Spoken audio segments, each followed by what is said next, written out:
네, 이 시간 함께 보실 하나님의 말씀은 창세기 6장입니다. 창세기 6장 우리 9절 말씀만 다 같이 한 목소리로 한번 읽어보도록 하겠습니다. 화면을 보시고 6장 한 절만 다 같이 읽도록 하겠습니다. 시작. 이것이 노아의 족본이라. 노아는 의인이요 당대의 완전한 자라. 그는 하나님과 동행하였으며. 아멘. 오늘은 구약 성경 인물 중에 노아에 대해서 두 번째로 한번 살펴보도록 하겠습니다. 제가 3월 말에 노아 첫 번째 시간을 여러분과 함께 보냈는데 노아는 어떤 사람이었습니까? 그는 바로 외로움을 견뎌낸 사람이다, 이렇게 말씀을 드렸어요. 그가 가지는 외로움은 여자친구가 없는 외로움, 아니면 함께 산책할 반려동물이 없는 외로움, 그런 외로움이 아니었어요. 노아가 가진 외로움은 무엇이었습니까? 신자가 이 악한 세상 가운데서 거룩하신 하나님을 붙잡고 살아가는 동안 만나게 되는 존재론적인 외로움이다 말씀을 드렸어요.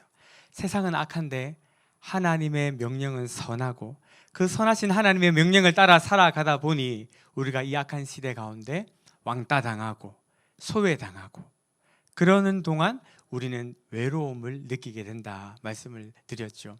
노아는 그 외로움을 기꺼이 주를 위해 감수하고 외롭다고 함부로 아무 손이나 잡지 않았고 오롯이 주님만 붙잡고 살아갔던 것이죠. 오늘 노아의 두 번째 시간, 바로 그는 어떤 신앙의 사람이었는가?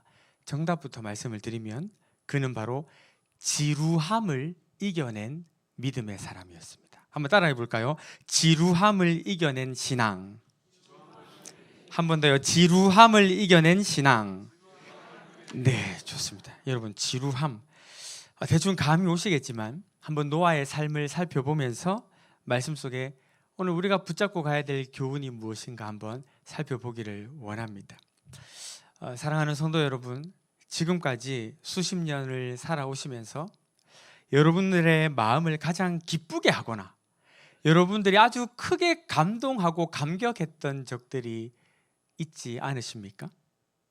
무언가 특별한 일이 일어나서 평상시에는 느껴볼 수 없는 놀라운 어떤 감동, 놀라운 기쁨과 행복을 맛보는 그런 날 말입니다. 저는 청년 시절에 결혼을 위해서 기도하면서 지금의 제 아내를 만났습니다. 그런데 제 아내와 제가 처음부터 그렇게 좋았던 것은 아닙니다. 제가 같은 교회에서 청년 때 신앙생활을 하면서 이 자매를 보니까 이만하면 됐다 싶더라고요. 그래서 제가 기도를 열심히 했습니다. 하나님, 이 여인이니까. 제가 기도를 하는데 마음에 확신이, 응답의 확신이 있더라고요. 맞다. 그래서 제가 당장 달려가 가지고 나랑 결혼하자, 이렇게 이야기를 했습니다. 제가 응답의 확신을 가지고 결혼하자 했는데 제 아내가 어떻게 대답을 했겠습니까? 싫어요 오빠, 이렇게 이야기했어요. 저는 깜짝 놀랐습니다. 두 가지 이유 때문에 깜짝 놀랐는데, 첫 번째는 지금까지는 제가 만나자 그러면 모든 자매들이 다 좋아했었는데 처음으로 거절을 당했다는 거 하나, 두 번째로는 분명히 기도하고 응답을 받은 것 같은데 이 응답을 받으면 그 특유의 확신이 있잖아요. 분명히 확신 가운데 이야기를 했는데 왜 거절을 할까? 그래서 제가 고민하다가 깨달았습니다. 방향은 맞는데 타이밍이 틀렸다. 이 여인이 맞는데 지금은 아니다, 그런 거예요. 제가 그래서 어떻게 했을까요? 작전을 짜서 기다리기로 했습니다. 그 나룻배라는 시처럼 그녀를 기다리면 날마다 저는 낡아갔지요. 날마다 주변을 어슬렁어슬렁 걸리면서 계속 시그널을 보냈습니다. 그리고 한 1년이 지났어요. 아내가 40일 작전 기도를 하기 시작했습니다. 저 때문에 저를 떼내려고 40일 작전 기도를 하기 시작했고, 40일이 되던 날 하나님으로부터 응답을 받고 저에게 와서 무조건 항복을 선언했습니다. 하라는 대로 다 하겠다, 시킨 대로 다 하겠다. 그래서 제가 결혼을 하게 된 것입니다. 제가 그 무조건 항복을 받아낸 그날 광복의 기쁨과 버금가는 아주 놀랍고 행복한 그 기쁨은 이루 말할 수가 없어요. 정말 하늘을 벌쩍벌쩍 날아다닐 것 같은 그런 기분이더라고요. 그런데 말입니다, 제가 지금 제 아내랑 결혼하고 한 20년째 살고 있는데 같이 사는 동안 20년 동안 내내 매일같이 행복하고 매일같이 찌릿찌릿하고 매일같이 막 기분 좋아 죽겠고 그랬을까요? 아니죠. 여러분의 경험이 그것을 증명해주고 있지 않습니까? 천만이죠. 그렇지 않습니다. 그냥 무감각하고 때로는 있는 듯 없는 듯 그렇게 살아가는 날이 훨씬 더 많아요. 여러분도 그렇지 않습니까? 사실 우리 사랑교구 성도님들 연령 좀 됐는데 아직도 남편을 보면 마음이 설레고 아직도 아내를 보면 심장이 떨리고 그러면 그건 사랑이 아니라 부정먹일 가능성이 많습니다. 물론 우리가 여전히 부부인 것은 틀림없는 사실이고 여전히 사랑하고 있다는 것 역시 틀림없는 사실이지만 그 사랑이라는 것이 항상 막 절정에 치다르는 감각적인 어떤 그 정서의 고향만을 우리에게 주는 것은 아니다라는 것이에요. 그런데 가만히 생각해 보면 우리가 살아가는 삶 동안 만나는 많은 일들이 다 그런 것 같습니다. 어떤 성공이나 무언가를 쟁취하고 어떤 것을 얻거나 이룰 때 우리는 큰 기쁨을 느끼죠. 그러나 그런 기쁨들은 다 찰나에 불과합니다. 저는 뭐 이게 새 차를 사본 적은 없지만 새 차를 사신 분들의 이야기를 들어보면 새 차 냄새 빠질 때까지만 기분 좋다 하더라고요. 그래서 새 차 냄새 나는 그 방향제도 있고 그렇잖아요. 계속 기분 좋으라고. 새 집도 마찬가지입니다. 새 집에 이사 가면 몇 달 기분 좋지요. 그러나 늘 이제 그 기분이 처음에 입주하고 이사하고 그 기분이 계속 유지가 됩니까? 그렇지 않습니다. 시간이 지나면 세월이 흐르면 다 익숙해지기 마련이지요. 중요한 것은 무엇입니까? 아, 좋다. 정말 기쁘다. 이런 감정이나 감각이 없어도 꾸준하게 하는 것, 꾸준하게 지내는 것, 그것이 중요한 것 아니겠어요? 부부가 정말 행복하고 보고만 있어도 즐거울 때만 부부고 그렇지 않으면 부부가 아닌 것입니까? 그렇지 않으면 부부 사이가 끝나고 이혼하는 거예요? 그렇지 않습니다. 이 여자 이 남자랑 한 30년 살다가 지겨우니까 저 남자 저 여자랑 바꿔 살고 그렇게 살면 되는 겁니까? 그렇지 않습니다. 찌릿찌릿한 감정이 없어도 부부니까 그냥 사는 거예요. 표현이 좀 그렇습니다만은 때로는 우리가 사랑보다는 의리로 살 때가 많이 있지 않습니까? 의리로, 책임감으로. 아까 말씀드렸던 것처럼 새 차를 사고 새 집으로 이사 갈 때도 마찬가지예요. 와, 차 좋다.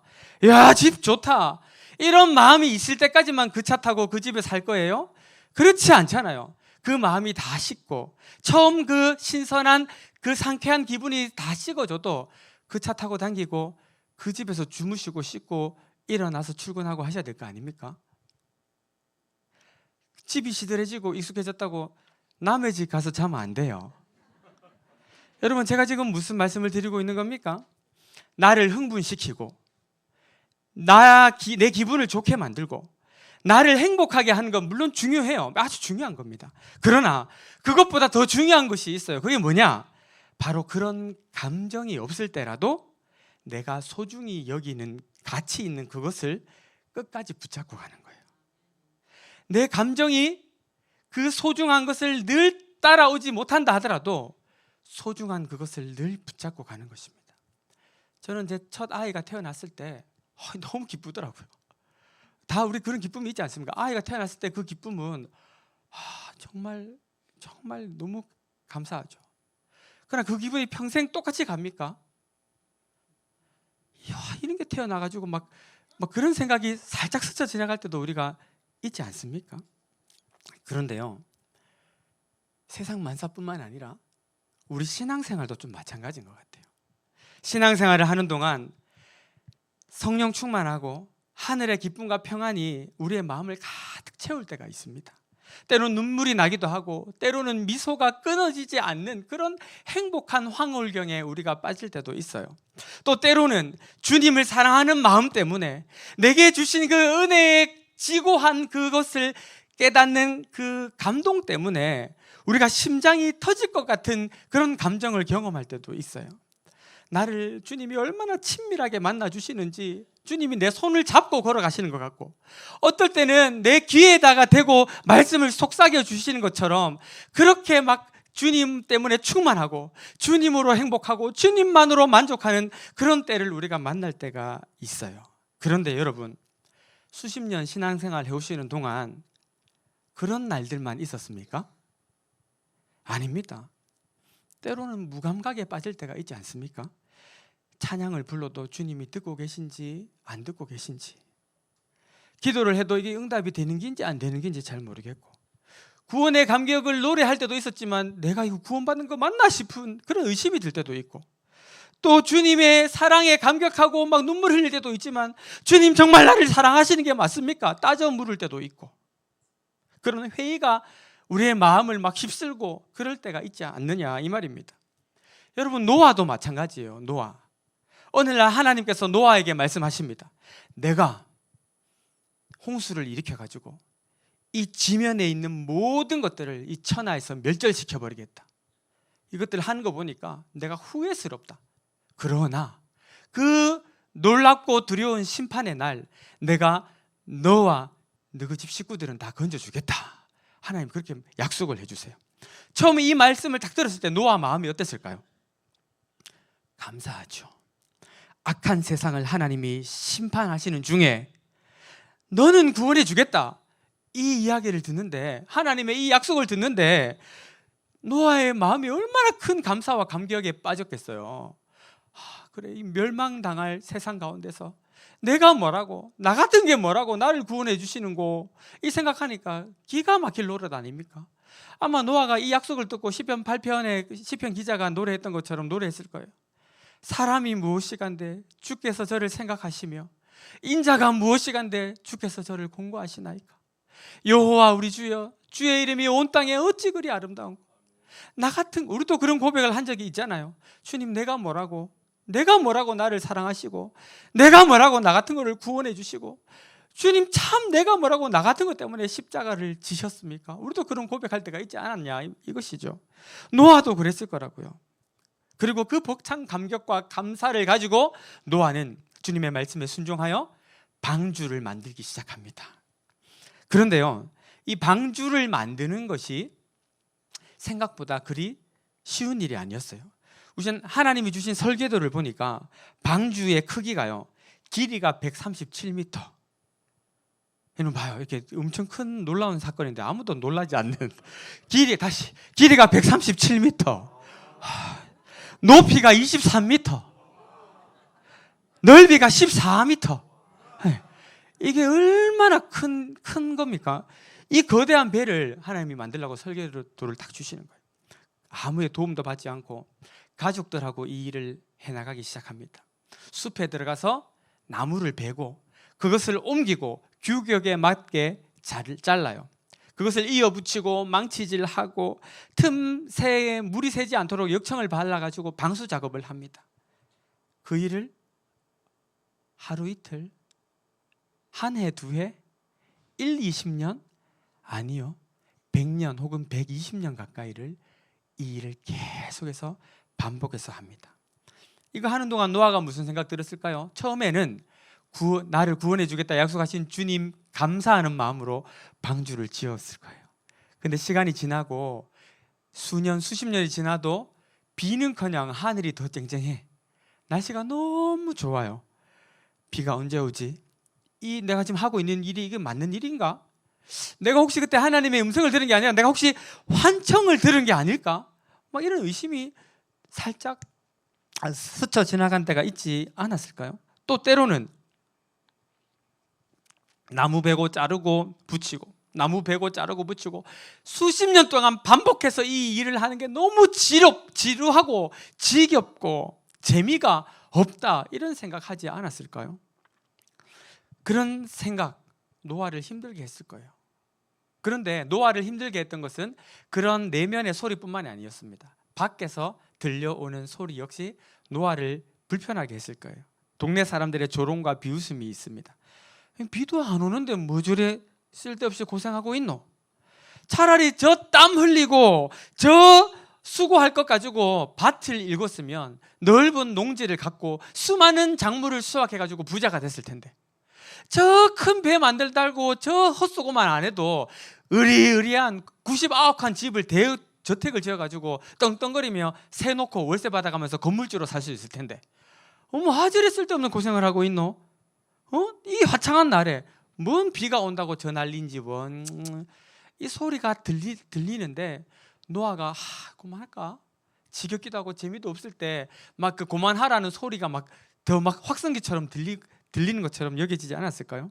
그런데 그런 조롱들 속에서 또 내면의 이 소리 가운데서 갈등 속에서 노아는 결국 어떻게 했습니까? 6장 22절, 노아가 그와 같이 하여 하나님이 자기에게 명하신 대로 다 준행하였더라. 할렐루야.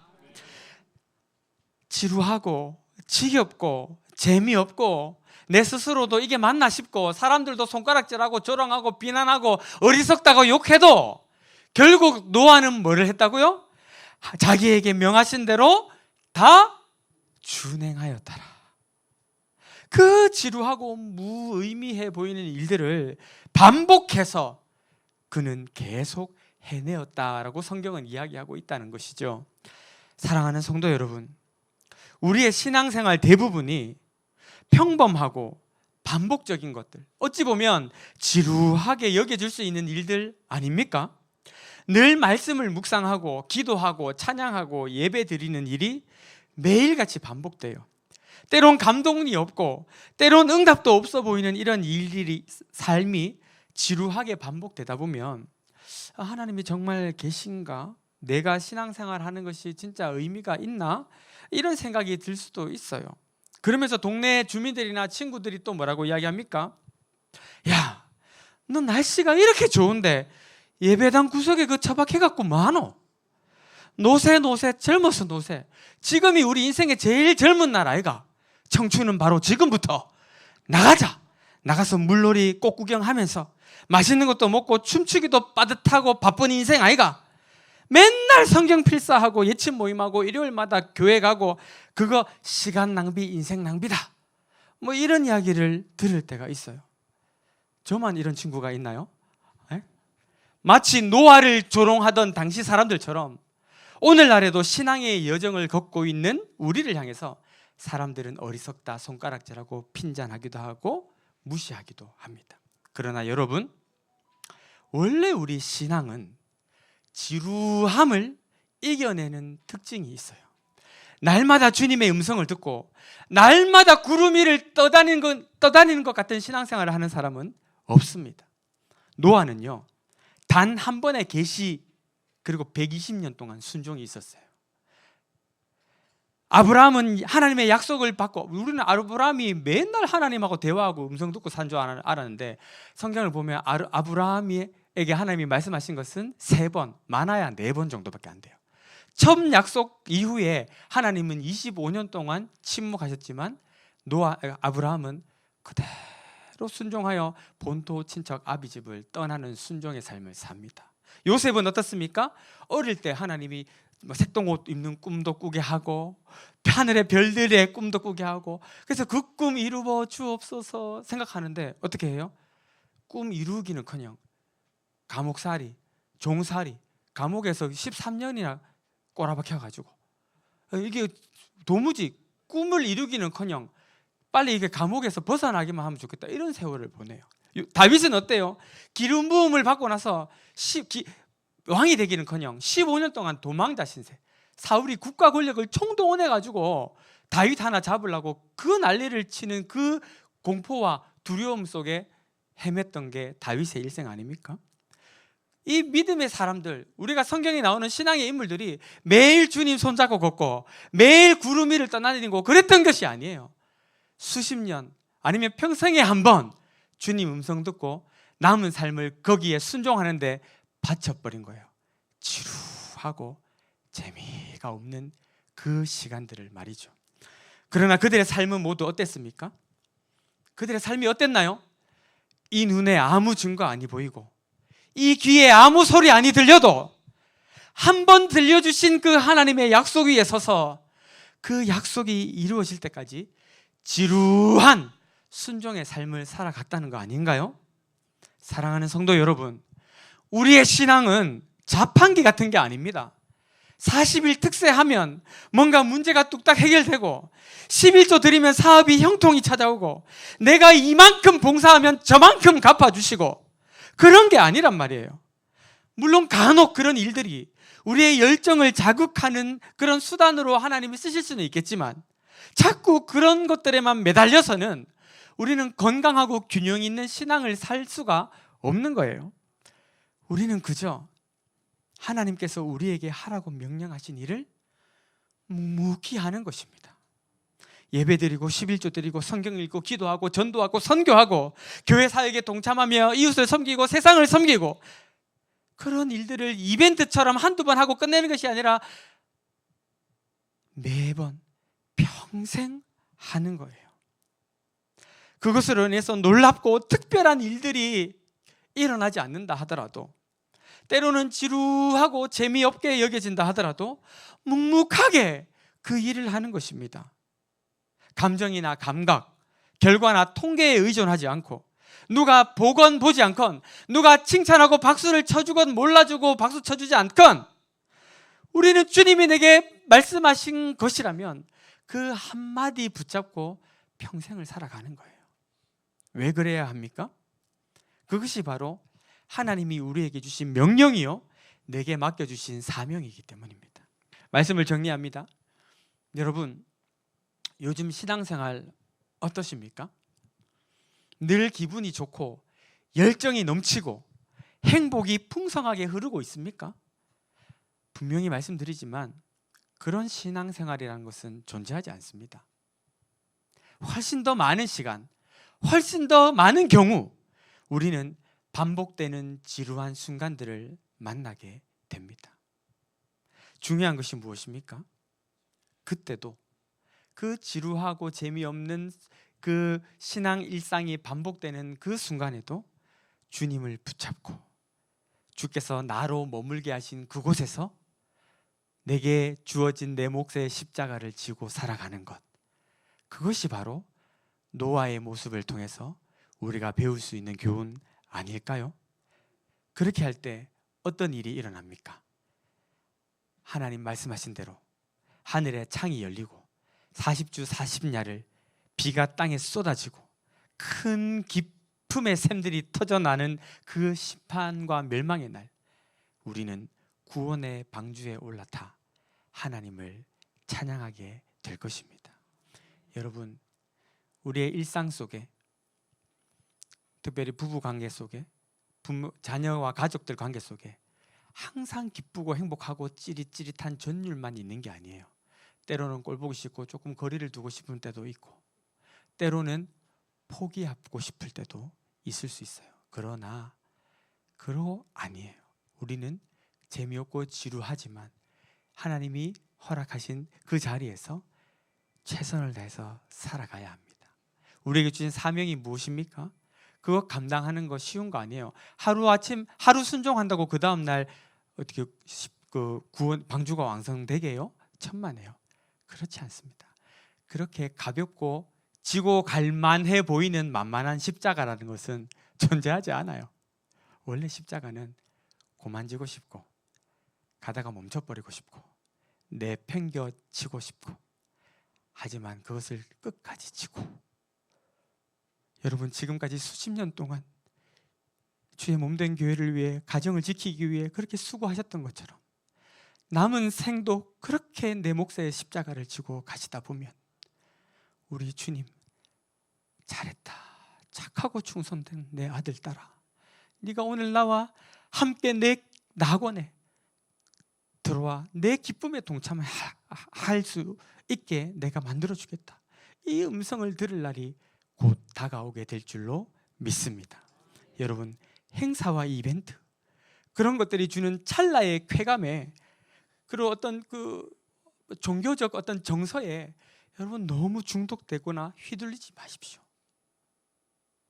하늘이 갈라지고 천지가 진동하고 번개가 쏟아지는 그런 일들이 없다 하더라도 내게 들려주신 세미한 한마디 음성을 붙잡고 우리 주님 다시 오시는 그날까지 끝까지 충성하고 순종하다가 기쁨과 감격 가운데 우리 주님 다시 뵙는 은혜가 있게 되시기를 살아계신 예수 그리스도의 이름으로 축원합니다.